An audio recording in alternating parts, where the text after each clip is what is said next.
Displaced Palestinians in Gaza begin their return home after Israel-Hamas ceasefire comes into effect.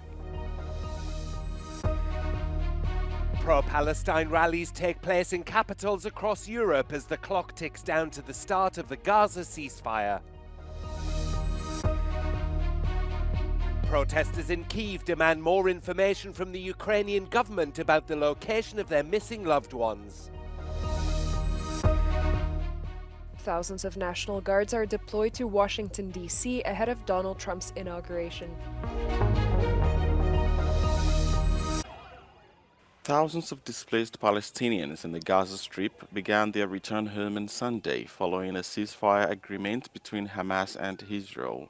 Dozens of people took to the streets in the southern city of Han Yunis to celebrate even before the agreement came into effect. The long-awaited ceasefire finally began on Sunday morning after Hamas released the names of the 3 female hostages the group was preparing to release to Israeli officials. It ushers in an initial 6-week period of calm that potentially brings the 15-month conflict to an end. Meanwhile, an Israeli airstrike reportedly killed at least 19 people in the Gaza Strip. According to local officials in Han Yunis, the airstrike came 2 hours before the ceasefire began.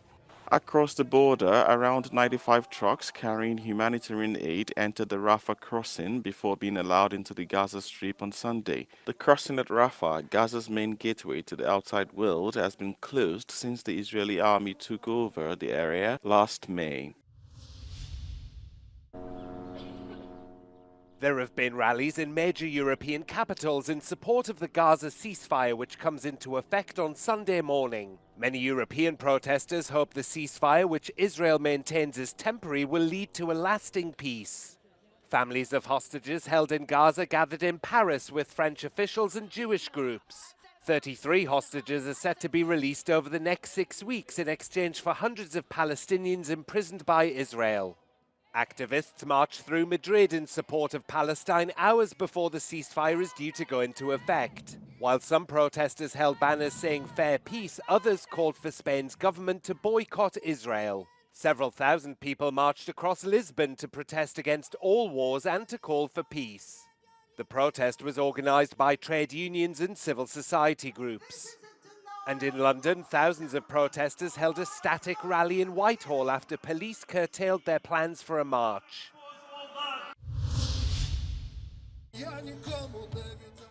Thousands of people have attended a rally in Kyiv to demand the Ukrainian government do more to secure the release of prisoners of war held in Russia.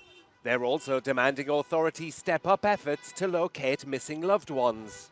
There have been semi-regular protests in Ukraine to demand answers about the whereabouts of family members missing in the war. Protesters have expressed their frustration over what they say is the government's poor communication and lack of clarity. Russia and Ukraine have carried out intermittent prisoner of war exchanges since the earliest days of the war, the last of which took place in December. Meanwhile, at least 3 people were killed in a Russian missile and drone strike on Kyiv in the early hours of Saturday morning. The city's military administration said 3 people were injured in the attack. The statement said the Air Force shot down 2 missiles and 24 drones. A water supply pipeline was also damaged and a metro station was closed.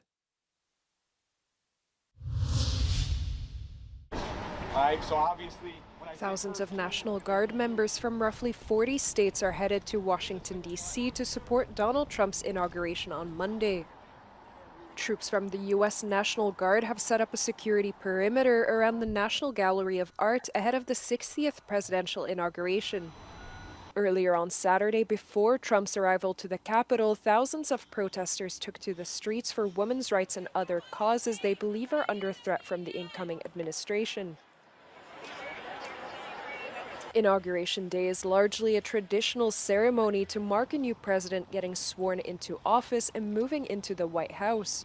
However, Trump pledged he would sign a stack of executive orders starting on his first day in office.